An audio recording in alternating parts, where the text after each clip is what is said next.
ஏசப்பா, எனக்கு சித்தம் உண்டு, நீ சுத்தமாக என்று சொன்னீரே, அதே போல உம் சித்தமே என் வாழ்வில் நடைபெறட்ட சுவாமி.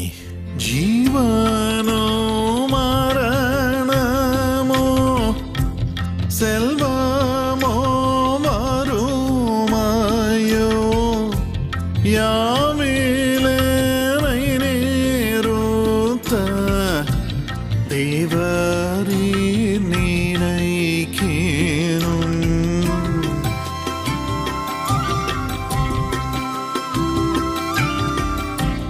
தேவரீ நினைக்கேனும்.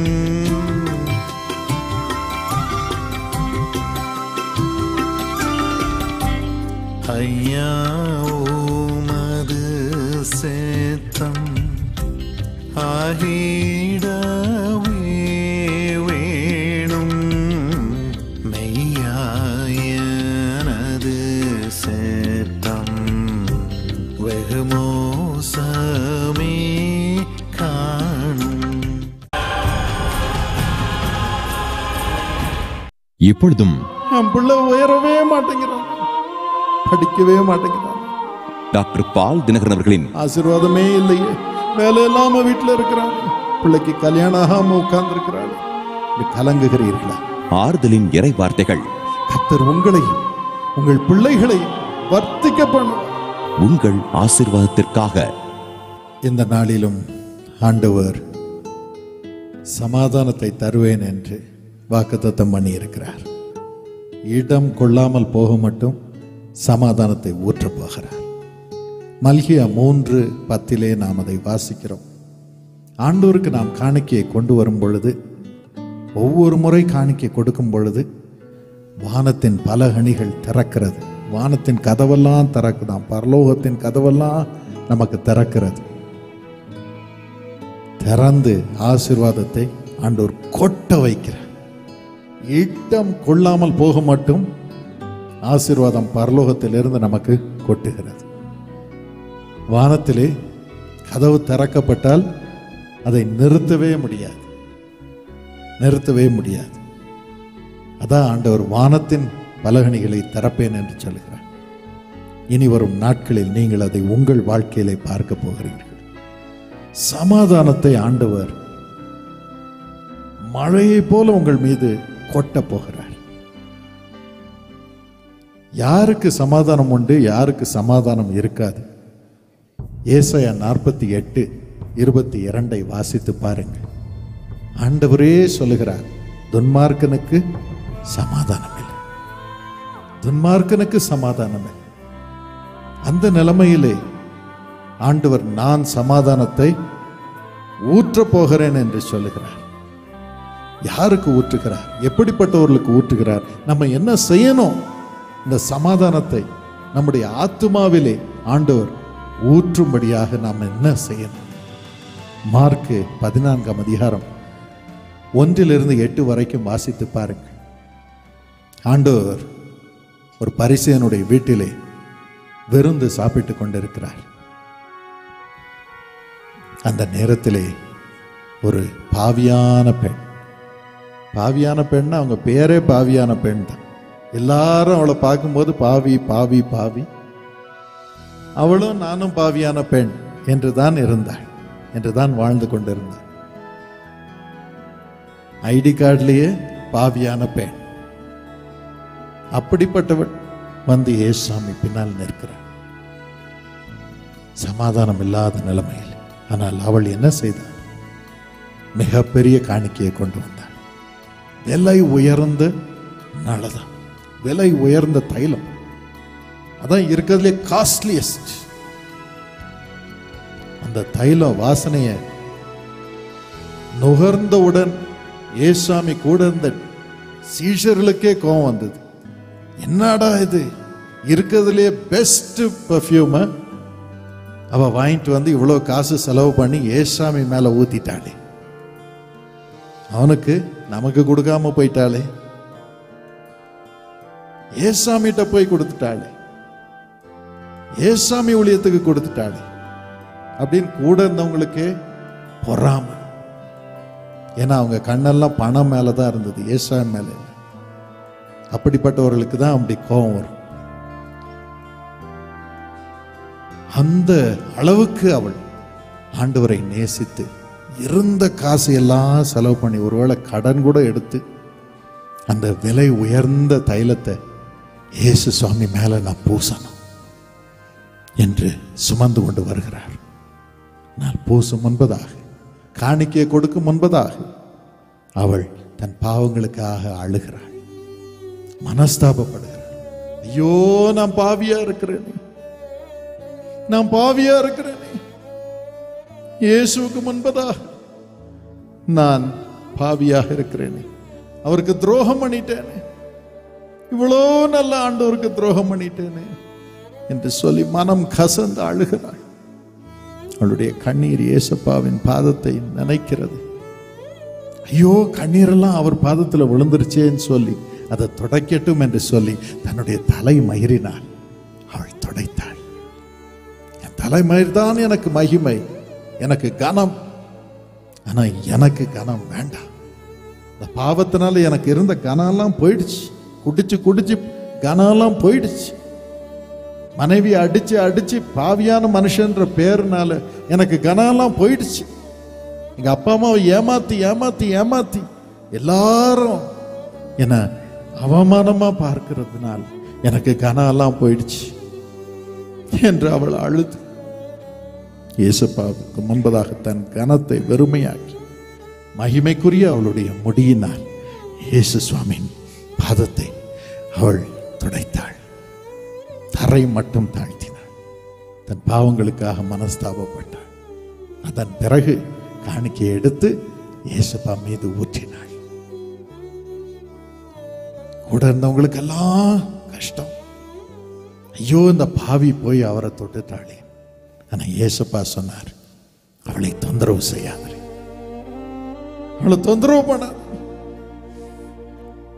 அழுது கொண்டு நிற்கும் அவளை தொந்தரவு பண்ணாத, பாவத்துக்காக மனஸ்தாபப்படும் அவளை தொந்தரவு பண்ணாத, பாவி பாவின்னு நம்ம சொல்லி அவளை தொந்தரவு பண்ணாதே. அவள்கிட்ட இருந்ததையெல்லாம் கொண்டு வந்து காணிக்கையா என் மீது தைலத்தை ஊற்றி இருக்கிறாள். அவளை தொந்தரவு செய்யாதே, அவளை தொந்தரவு செய்யாதே. இன்று இயேசு சுவாமி உங்களை குறித்தும் அப்படிதான் உங்களுக்கு விரோதமாக பேசும் பாவத்திடம் சொல்லுவார். இந்த பாவத்தை பார்த்து சொல்லுவார், என் பிள்ளைய தொடாத, என் பிள்ளையை தொந்தரவு செய்யாத, பொல்லாத பாவமே, பாவத்தினால் உண்டாகும் அவமானமே, பாவத்தினால் உண்டாகும் வேதனை, என் பிள்ளைய தொடாத, தொந்தரவு செய்யாது.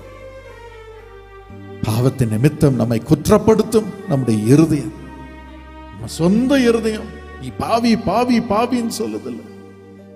இன்னும் கூட வேலை செய்யறவங்க நீ பாவி பாவி பாவின்னு சொல்றாங்க. வீட்டில் இருக்கிற குடும்பத்தினர் நீ பாவி என்று சொல்கிறார். அந்த வேதனை, அந்த வேதனையில் நாம் தவிக்கும் பொழுது ஆண்டவர் நம்மை பார்த்து சொல்லுகிறார், அவர்களை பார்த்து சொல்லுகிறார், அந்த வேதனையை பார்த்து சொல்லுகிறார், என் பிள்ளைய தொந்தரவு செய்யாது. என் பிள்ளை வந்து அழுதுட்டான், என் மகா அழுதுட்டான். விலை உயர்ந்த காணிக்கை மனஸ்தாபத்தோடு கொடுத்திருக்கிறார், மனம் திரும்பி கொடுத்திருக்கிறார். அவளை தொந்தரவு செய்யாதே. அதன் பிறகு சொன்னார், உன் பாவமெல்லாம் மன்னிக்கப்பட்டதுமா, இனி நீ பாவி அல்ல, நீ கடவுளுடைய பிள்ளை, நீ கடவுளுடைய பிள்ளை. உன் பேரே மாறி போச்சு, உன் வாழ்க்கையே மாறி போச்சு. அது மட்டுமல்ல, உலகமெல்லாம் உன்னை பத்தி நான் சொல்ல போறேன், உலகமெல்லாம் உன்னை கனம் பண்ண போகிறேன். எவ்வளவு பெரிய பாக்கியம். உங்களுக்கும் இயேசு அதை செய்ய போகிறார், உங்களுக்கும் இயேசு அதை செய்ய போகிறார். காணிக்கையை சுமந்து கொண்டு அவரை கனம் பண்ணும்படி வந்திருக்கிறீர்கள். ஒவ்வொரு மாசமும் காணிக்கையை அப்படிதான் அனுப்புகிறீர்கள். ஆனா உங்க வாழ்க்கையில ஒருவேளை பாவம் இருக்கக்கூடும், அது நிமித்த சமாதானம் இல்லாமல் தவிக்கக்கூடும், உங்க குடும்பத்தினர் பாவத்தினால் நிரம்பி இருக்கக்கூடும், அதனால் சமாதானம் இல்லாமல் தவிக்கக்கூடும். இன்று நீங்கள் மனஸ்தாபப்பட்டு என் பாவத்தையும் நீக்கிறோம் சாமி, என் காணிக்கையை அங்கீகரியும் சாமி, அழுது கொண்டு உங்களை நீங்கள் தாழ்த்தி உங்கள் சொந்த கனத்தை அவருடைய பாதத்தில் வைக்கும் பொழுது இன்று உங்கள் பாவத்தை எல்லாம் நீக்குவார். சமாதானத்தை மழையை போல உங்கள் மீது என்று ஊற்றப் போகிறார். மழையை போல இந்த சமாதானம் மழை வரும் பொழுது, உங்களை நினைக்கும் பொழுது, உங்களை நிரப்பும் பொழுது அது பாவத்தை எல்லாம் கரைத்து போடுகிறது. இந்த சமாதானம் எப்படி வந்தது தெரியுமா?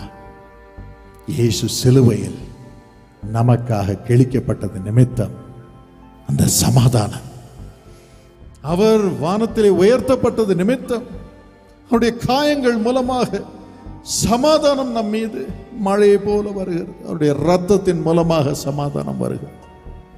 அதைத்தான் ஏசாயா 53:5 வாசிக்கிறோம். நமக்கு சமாதானத்தை உண்டு பண்ணும் ஆக்கினை அவர் மீது வந்தது. அவர் நமக்காக நொறுக்கப்பட்டார். நமக்காக அவர் நொறுக்கப்பட்டார். நம்முடைய அக்கிரமங்களின் நிமித்தம், நம்முடைய மீறுதலை நிமித்தம்.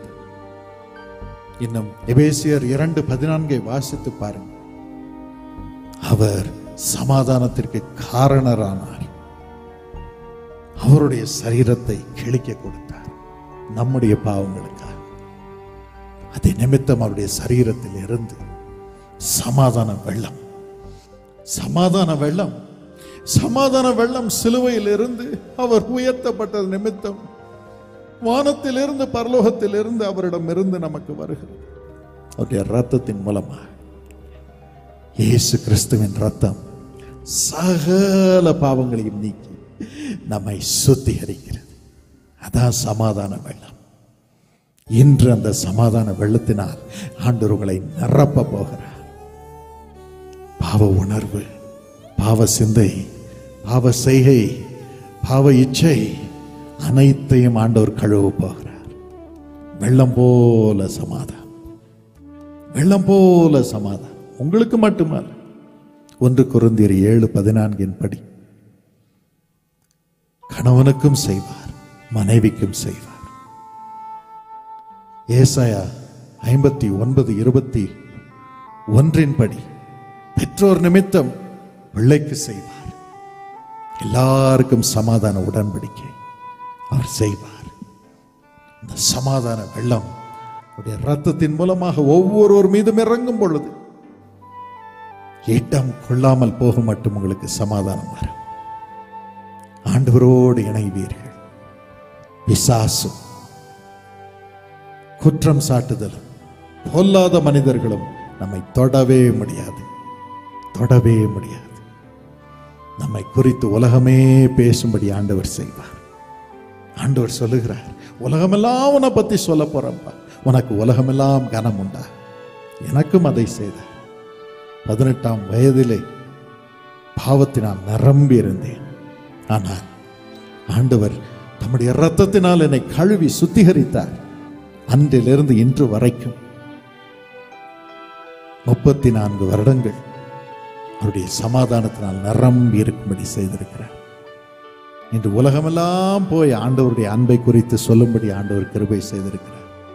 உலகமெல்லாம் ஆண்டவர் சொல்லி வருகிறார், பால் தினகரன் ஏமகன், ஏமகன், ஏமகன். எல்லா பாஷைக்காரரும், எல்லா தேசத்தாரும், ராஜாக்களும் மக்களும் இதை அறிந்து கொள்ளும்படி இயேசு சொல்லி வருகிறார். இயேசு சொல்லி வருகிறார். உங்களுக்கும் அப்படி செய்ய போகிறார். உங்களையும் ஆண்டவர் கனம் பண்ணி உயர்த்த போகிறார். இன்று மதியம் அந்த சமாதான வெள்ளம் உங்களை நிரப்பிக் கொண்டிருக்கிறது. சிலுவை நாதரை நோக்கி பாருங்கள். உங்கள் காணிக்கைகளோடு கூட உங்களுடைய கண்ணீரையும் அவருடைய பாதத்திலே ஊற்றுங்கள். அதற்கு பலனை இன்று ஆண்டவர் தரப்போகிறார். அப்படி பாக்கியம் பெற்ற ஒரு இயேசு அழைக்கிறார் பங்காளரின் சாட்சியை நாம் கேட்போம். உங்க பேர் என்ன சிஸ்டர்? பிலோமினா ஜோசப். சொல்லுங்க சிஸ்டர். எனக்கு திருமணமாகி 17 வருடங்கள் ஆகிறது. ஆனால் திருமணம் ஆகும்போது இவர் குடியில் இருந்தார். எனக்கு 12 வயசுலேருந்து எனக்கு ஜீசஸ் கால்ஸ் ரொம்ப ஃபெய்த். எனக்கு நான் எது எக்ஸாம் எழுதினாலும் ஜீசஸ் கால்ஸ்கிட்ட ப்ரேயர் பண்ணிட்டு தான், அந்த ப்ரேயர் லெட்டர் வச்சு தான் நான் எக்ஸாமுக்கு போவேன், அட்டன் பண்ணுவேன். எல்லாமே எது வேணும்னாலும் நான் ஜீசஸ் கால்ஸ்க்கு தான் போவேன். நான் அப்போ நான் ஆண்டவர்கிட்ட கேட்டேன், எனக்கு திருமணம் ஆகும்போது என்னோட கணவர் வந்து ஒரு ஆண்டவரோட பிள்ளையா இருக்கணும்னு நான் கேட்டேன். அப்போ எங்க வீட்டில் இருக்கவங்க எனக்கு திருமணம் நிச்சயம் பண்ணாங்க. ஆனால் இவர் குடிப்பாருன்னு தெரியும், ஆனால் ரொம்ப குடிப்பாருன்னு எனக்கு தெரியாது. அப்போ திருமணமாகி இங்கே வரும்பொழுது நான் ரொம்ப கஷ்டப்பட்டேன். நான் தினமும் குடிச்சிட்டு வருவாங்க, அவங்க வீட்டில் இருக்கவங்க எல்லாருமே குடிப்பாங்க. அப்போ நான் ஆண்டவர்கிட்ட கேட்பேன், ஏசப்பா நான் உங்ககிட்ட கேட்டேன், எனக்கு வந்து உம்முடைய மகனா எனக்கு கொடுங்கன்னு கேட்டேன். ஆனால் நீங்கள் வந்து இப்படி ஒருத்தர் குடிக்கிறவரை எனக்கு கல்யாணம் பண்ணி வச்சுட்டீங்களேன்னு சொல்லி ரொம்ப வருத்தப்பட்டேன். அப்போது நான் ஜீசஸ் கால்ஸ்க்கு போய் ப்ரேயர் பண்ணும்போது எனக்கு ஒரு ப்ரேயர் வாரி சிஸ்டர் சொன்னாங்க, அம்மா அவர் உங்கள் கையில் கொடுத்துருக்காருன்னா நீங்கள் அவரை மாற்றக்கூடிய ஒரு கிருபை உங்களுக்கு இருக்கும், அதனால நீங்கள் அவருக்காக ஜெபம் பண்ணுங்க, அவரை நீங்கள் மாற்றுங்க. அப்போ நான் சொன்னேன், ஏசப்பா இதுக்காக கொடுத்துருக்கீங்களா அப்படின்னு சொல்லிட்டு ஒவ்வொரு நாளும் நான் ஜெபம் பண்ண ஆரம்பித்தேன். அவர் அதிகமாக குடிக்க ஆரம்பித்தார். நான் 1.5 வருஷம் தான் நான் ஊட்டியில் இருந்தேன். அதுக்கப்புறம் இவரை மாற்றணும்னு சொல்லிட்டு, ஏன்னா எனக்கு எல்லாரும் சொந்தக்காரங்க மத்தியில் எனக்கு மதிப்பு மரியாதை இருக்காது, ஏன்னா குடிக்கிறாருன்னு சொல்லிட்டு ஒரு அருவருப்பாக பார்ப்பாங்க, எனக்கு ரொம்ப கஷ்டமாக இருக்கும். அப்போ நான் சொன்னேன், இல்லை ஏசப்பா நான் இங்கே இருக்க மாட்டேன், நான் வந்து சென்னைக்கே போகிறேன்னு சொல்லிட்டு சென்னைக்கு நான் எங்கள் அம்மா வீட்டு பக்கத்துலேயே போயிட்டேன். நான் அங்கேருந்து நான் அடையார் ஜீசஸ் கால்ஸ்க்கு ஒவ்வொரு வெள்ளிக்கிழமையும் பெண்கள் கூட்டத்துக்கு போவேன். நான் ஒவ்வொரு நாளும் அந்த சேப்பலில் உட்காந்து ஜெபம் பண்ணுவேன். ஏசப்பா என் கணவரை மாற்றுங்க, எனக்கு பணம் காசு எதுவும் வேணாம், என் கணவர் உம்முடைய பிள்ளையா மாறணும், அது மட்டும்தான் எனக்கு வேணும், வேற எதுவுமே என் வாழ்க்கையில வேணாம், எனக்கு சமாதானம் வேணும் அப்படின்னு சொல்லி தான் ஒவ்வொரு நாளும் ஜெபம் பண்ணுவேன். எனக்கு அந்த ஜீசஸ் கால்ஸ் ஆயில் தான் என்னோட கணவரை மாற்றுறேன். அது ரத்தம் தான், அது ஆண்டவருடைய ரத்தம் தான். அது ஒவ்வொரு நாள் அவர் தூங்கும் போது அவரோட வாயை ஓபன் பண்ணி அந்த ஆயிலை டெய்லி ஊற்றி அவரோட இருதயத்தில் நீங்க பேசுங்கப்பா, அவர் தூக்கத்துல நீங்க பேசுங்கப்பான்னு சொல்லி ஒவ்வொரு நாளும் அந்த ஜீசஸ் ஆயில தான் நான் வாயில ஊற்றுவேன். எது நடந்தாலும் எனக்கு வந்து மாத்திரை அதெல்லாம் கிடையாது, ஜீசஸ் ஆயில் தான் எனக்கு. அப்படி நான் ஒவ்வொரு நாளும் ஜெபம் பண்ணேன் ஆண்டவர்கிட்ட. அப்போ ஏசப்பா 2008 அப்போ இயர் ப்ரேயர் இருந்தது. அப்போ நான் அங்கே அட்டன் பண்ண போய், அப்போ நாங்கள் பிரிஞ்சிருந்தோம், 8 மாதம் 2 பேரும் பிரிஞ்சிருந்தோம் பிரதர். இவர் குடியினால தனியாக பிரிஞ்சிட்டோம் நாங்கள். அப்போ நான் ஆண்டவர்கிட்ட கேட்டேன், ஏசப்பா உமக்கு சித்தம் இல்லை நான் தனியாக வாழ்றது, நான் மற்றவர் மத்தியில் வெட்கப்பட்டும் போகக்கூடாது, நான் உம்முடைய பிள்ளை, அதனால என் கணவரை என்னோட சேர்த்து வைங்க, அவர் குடியை விட்டுட்டு என் கூட சேரணும்னு சொல்லி ஆண்டவர்கிட்ட ஜெபம் பண்ணி என்னோட பெரிய மகனை இந்த கையில் பிடிச்சிக்கிட்டேன். என் கணவர் இந்த கையில் இருக்கிறாருன்னு நினச்சிட்டு இந்த கையில் நான் பிடிச்சிட்டு ஆண்டவர்கிட்ட ஜெபம் பண்ணேன். அது ஏசப்பா இந்த வருஷத்துல எந்த நாளுன்னு எனக்கு தெரியாது, ஆனா என் கணவரோட நான் போய் சேரணும் அப்படின்னு சொல்லி நாங்க சமாதானமா ஒரு ஏசப்பா பிள்ளையா என் கணவர் என்கிட்ட வரணும்னு சொல்லி ஜெபம் பண்ணிட்டு நான் வீட்டுக்கு போயிட்டேன். குடும்ப வாழ்க்கையிலே அளவில்லாத சந்தோஷம் இறங்குவதாக. Let joy without any measure fill ஒரு மனம், one mindedness. ஒரு மனதோடு எல்லாரும் ஒரு மனமாய் குடும்பத்தை நடத்தும்படி நீ செய்வதற்காக நன்றி ராஜா. Lord, I thank you because you are helping every family to be led by unity. இயேசுப்பா, Lord Jesus, அதை நீர் உறுதிப்படுத்துவதற்காக நன்றி. I thank you for confirming it. நன்றி. Thank you Lord. மகிழ்ச்சியின் நாட்களை கொடுப்பதற்காக நன்றி. Oh, I thank you because you are giving days of gladness. ஜனவரி மாசம் 1ஆம் தேதி ஜெபம் பண்ணேன். பிப்ரவரி மாசம் என் கணவர் என் கூட வந்து சேர்ந்தாங்க. Praise the Lord. சேர்ந்து நான் குடிக்க மாட்டேன், நான் நல்ல ஒழுங்கா இருக்கிறேன் அப்படின்னு சொல்லியிருந்தாங்க. என் கணவர் வந்து ஒரு ப்ரெஸ் பிஸ்னஸ் தான் இந்த ஊட்டியில. அப்படி இருக்கும் போது அப்பா ஆண்டவர் ப்ரெஸ் வேண்டாம், ஒரு மெஸ்ஸுன்னு சொல்லி அவருக்கு தனியா ஒரு பிஸ்னஸ் ஸ்டார்ட் பண்ணி கொடுத்தார், மரிய வாழ்க மெஸ்ஸுன்ட்டு. இன்னைக்கு ஆண்டவர் அவரை பல விதங்கள்ல ஆசீர்வதிக்கிறார். ஏன்னா நான் அப்பாவுக்கு கூட அவர்கிட்ட சொல்லுவேன், நீங்க வந்து ஆண்டவருக்குள்ள வாங்க, அப்பா ஆண்டவர் உங்களை பல விதத்துல உயர்த்துவார், உங்களை ஒருபொழுதும் யார் மத்தியிலும் உங்களை வெட்கப்பட்டு போக விட மாட்டாரு, நீங்க குடியை விட்டுட்டு வாங்கன்னு சொல்லுவேன். அதே மாதிரி அவர் குடியை விட்டாரு. இன்னைக்கு ஆண்டவர் எங்க குடும்பத்துல சமாதானத்தையும் என் கணவருக்கு நிறைய தொழில்களையும் கொடுத்து அவர் மென்மேலும் ஆசீர்வதிச்சிருக்காரு. அடுத்தது வந்து இதுக்கு மெயின் காரணம் ஜீசஸோட பிளஸிங் பார்ட்னர் தான். நாங்க எப்போ 100 ரூபாய் கட்டி நான் சேர்ந்தேன், 15 வருஷம் ஆச்சு நான் 100 ரூபாய் கட்டி சேர்ந்து, இன்னைக்கு ஆயிரக்கணக்கில் அனுப்புற அளவுக்கு ஆண்டவர் எனக்கு கிருபையை ஆசீர்வதிச்சிருக்காரு. எவ்வளவு நாள் அந்த பழக்கம் உங்களுக்கு இருந்தது? ஒரு 40 வருஷமா இருந்தது. 40 வருஷம் சின்னதுலேருந்தே குடிச்சிருக்கேன். 20 வயசுல இருந்து ரொம்ப குடிச்சிருக்கேன். அவங்க வந்து நின்று ஜெபம் பண்ணதை கண்ணில் பார்த்துருக்கேன், எனக்கு தெரியும் நல்லா. அவங்க வந்து ஜெபம் பண்ணிட்டு இருப்பாங்க, அப்போ வேணும்னு எனக்கு சோறு போடாமல் நீ ஜெபம் பண்ணிட்டு இருக்கியே அப்படின்னு சொல்லி அடிச்சிருக்காங்க. எனக்கு நல்ல ஞாபகம் இருக்கு. அப்போ வந்து உங்கள் ப்ரேயர் வந்து நான் டிவியில் எப்போவுமே 6 o'clock நான் மீட் பண்ணுவேன், எப்போவுமே போட்டுருவேன். நான் என்ன அது இப்போ ராஜ் டிவியில் பார்ப்பேன். அப்போது ஒரு நாள் நீங்கள் சொன்னீங்க உங்கள் துக்கம் சந்தோஷமாக மாறும் அப்படின்ட்டு. நான் உங்களை திக்கற்றவர்களாக விடேன், நான் உங்களிடத்தில் வருவேன், அப்பொழுது உங்கள் துக்கம் சந்தோஷமாய் மாறும். சந்தோஷமாய் மாறும். இதே ஒரு ஃபீலிங்காகவே ஆச்சு. நம்ம கஷ்டப்பட்டுட்டு இருக்கோம், சம்சாரமும் இப்படி போயிடுச்சு, நம்ம தனியாக இருக்கிறோமே, என்ன ஏதுன்னு. திடீர்னு அன்னைக்கு நீங்கள் சொல்கிற போது இவங்களும் ஊர்லேருந்து வந்திருந்தாங்க என்னை பார்க்கறதுக்கு. என்னை பார்க்கறதுக்கு அதே நாளில் அப்புறம் வந்திருந்தாங்க. நான் சொன்னேன் இந்த மாதிரி, நான் இவங்ககிட்ட ஒரு பொய் சொல்லியிருந்தேன், எனக்கு பணம் வரும், நம்ம பணம் கடன்லாம் தீர்த்தரலாம் அப்படின்னு சொல்லியிருந்தேன் இவங்ககிட்ட. ஆனால் வந்து இவங்க வந்த டைமில் இவங்களை சமாதானப்படுத்துறதுக்கு தான் நான் சொல்லியிருந்தேன். எனக்கு ஒரு ஃப்ரெண்டு யூஎஸ்ஏல இருக்கார். நான் ஃபோன் பண்ணி ஒரு 11:15 ஃபோன் பண்ணேன் அவருக்கு, இந்த மாதிரி ஆயிடுச்சு, எனக்கு ஒரு ஹெல்ப் பண்ணேன் அப்படின்னு. அவர் சொன்னார், சரி ஃபோனை கட் பண்ணு, நான் பேசுகிறேன். 12 மணிக்கு ஃபோன் பண்ணுறாரு, உனக்கு 70,000 ரூபா பணம் போட்டிருக்கேன் அப்படின்னாரு. நான் சும்மா சொல்கிறாங்க அப்படின்ட்டு, யாரும் அவ்வளோ சீக்கிரம் அனுப்ப மாட்டாங்களே அப்படின்னு சொல்லிட்டு விட்டுட்டேன். அப்புறம் அடுத்த நாள் காலையில் பேங்க்கில் போய் பார்க்குற 78,500 rupees வந்திருக்கு. எனக்கு இன்னைக்கு அந்த நாள்லேருந்து இந்த நிமிஷம் வரைக்கும் அவனுக்கு ஃபோன் பண்ணுற, ஃபோன் எடுக்க மாட்டேன்றான். ஆனால் பணம் திருப்பி கொடுக்குற அளவுக்கு கடவுள் என்ன ஆசீர்வச்சிருக்காரு. அவன் ஃபோனை எடுக்க மாட்டேன்றான், இந்த நிமிஷம் வரைக்கும் எடுக்கல. நான் இன்றைக்கும் அவன் ஃபோனில் எப்போல்லாம் அவனுக்கு ஃபோன் பண்ணுறேன்னா ஃபோன் பண்ணுற, யாரும் எடுக்கிறது. கடவுள் அந்த மாதிரி ஒரு அற்புதப்படுத்தினேன். அதில் எதுவும் ஒரு பெரிய அற்புதம் என்னன்னாக்கா, அவர் எனக்கு 25,000 ரூபா தனியாக அனுப்பிச்சு வச்சுருந்தார். ஒரு மூணு நாளில் அந்த 25,000 ரூபாய்க்கு குடிச்சிருப்பேன் நான். அந்த காலத்தில் அந்த டைமில் 20 குடித்தேன் நான். குடித்து அது வரும்போது இவங்க அந்த எண்ணெயை வாயில் ஊற்றி என்னை கூப்பிட்டு போனாங்க. அன்னைக்கு செஞ்ச ஜபம் தான் இன்னைக்கு வந்து நான் உங்கள் முன்னாடி நிற்கிறேன். இல்லாட்டி இந்நேரம் செத்துருந்தேன்னா அப்புறம் கூடி அப்படியே போயிடுச்சு. அப்படியே போயிடுச்சு, சுத்தமாக போயிடுச்சு. ஏசுவாமி எடுத்துட்டேன். ஏசுவாமி சுத்தமாக எடுத்துல பரிசுத்தம் பண்ணிட்டார். பரிசுத்தம் பண்ணிட்டார். ப்ரெஸ்ஸுக்கு பதிலாக மெஸ்ஸு கொடுத்துட்டாரு. ஆமென். சின்னதுலேருந்து ப்ரெஸ்ஸு தான் செஞ்சுட்டு இருந்தேன். அப்புறம் அது தனியாக இப்போ ஹோட்டல் மாதிரி வச்சு செஞ்சுட்டு இருக்கு. அப்பா மாறினது உனக்கு சந்தோஷமா? ரொம்ப சந்தோஷம். Praise the Lord. பாருங்கள், ஆண்டவர் உங்கள் ஆத்மாவை மாற்றி குடும்பத்திலே சந்தோஷத்தை வெள்ளம் போல அனுபவிக்கும்படி செய்திருக்கிறார். உங்களுக்கு செய்ய மாட்டாரா? உங்க குடும்பத்துக்கு செய்ய மாட்டாரா? நிச்சயமா செய்வார். அது மட்டும் இல்லை, ஆண்டவர் அவள் கொடுத்த காணிக்கையும் அங்கீகரித்து இன்று பிசினஸிலும் செழிப்பை கொடுத்திருக்கிறார். புது பிசினஸ் இவர்களுக்கு செய்ததை கர்த்தர் உங்களுக்கும் செய்ய போகிறார். நீங்க வேலைக்கு காத்திருக்கிறீங்க, ஆனா வேலை கொடுக்கிறவர்களாக கர்த்தர் உங்களை மாற்ற போகிறார்.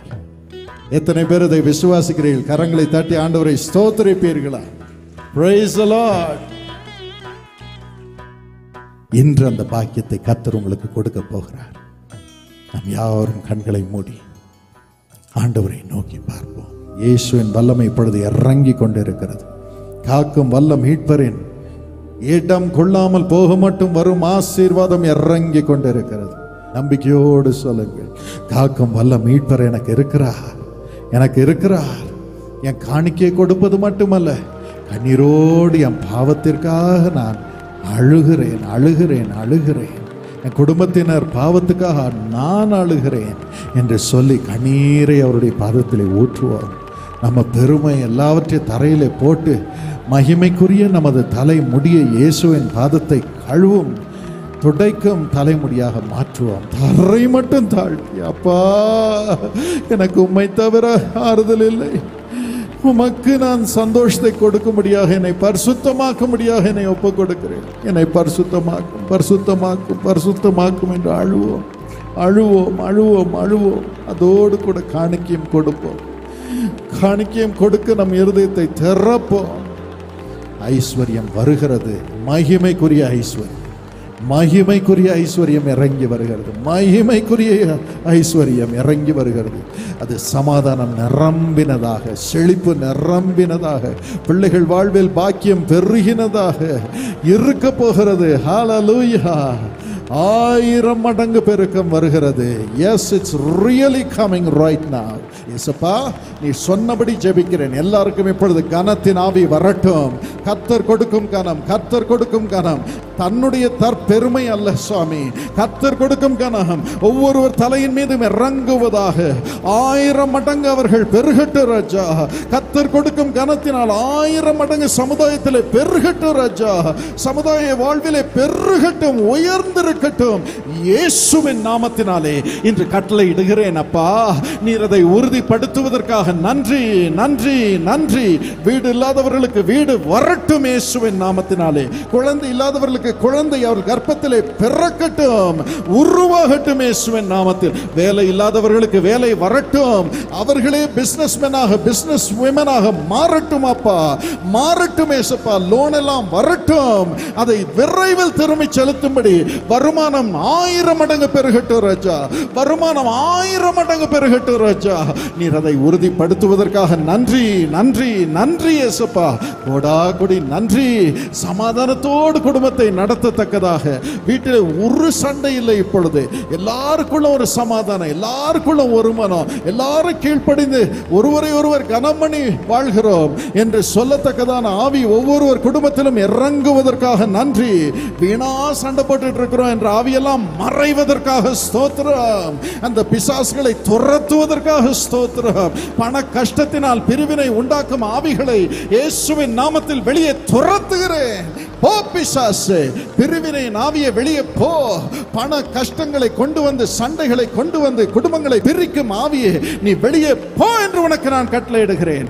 ஒரு குடும்பத்தையும் இனி தொடாதே, ஒரு குடும்பத்தையும் தொடாதே. இப்பொழுது சமாதானத்தின் மழை, சமாதானத்தின் ஆசீர்வாத மழை உங்கள் மீது இறங்கி உங்கள் நோய்களை குணமாக்குகிறார். யார் யாருக்கு நோய் இருக்கிறது உங்கள் மார்பிலே கையை வைத்துக் கொள்ளுங்கள், நோயுள்ள இடங்களில் வைத்துக் கொள்ளுங்கள். எல்லா டியூமரும் மறையும், ஃபைப்ராய்டெல்லாம் மறையும், கட்டிகள் எல்லாம் மறையும், முதுகு வலி எல்லாம் மறையும், மூச்சு விட முடியாமல் தவிக்கும் தவிப்பெல்லாம் மறையும், எலும்பு வலியெல்லாம் மறையும். கண்கள் பார்வை, பலருக்கு கண்களில் பார்வை குறைந்திருப்பதை பார்க்கிறேன், அவைகள் எல்லாமே இப்பொழுது சுகமாகிறது. இயேசு கிறிஸ்துவின் இரத்தம் உங்களை கழுவி சுத்திகரிக்கிறது, சரீரத்தையும் சுத்திகரிக்கிறது. Thank you Jesus. கிட்னி நோய், லிவர் நோய், இருதய நோய் எல்லாம் மறைகிறது, கட்டிகளும் வலிகளும் மறைவதாக இயேசுவின் நாமத்தில் டெஃபிஷியன்சிஸும் பலவீனங்களும் மறைவதாக. ஒவ்வொருவர் உறுப்பும் இப்பொழுது 100% சரியாக செயல்பட ஆரம்பிக்கும்.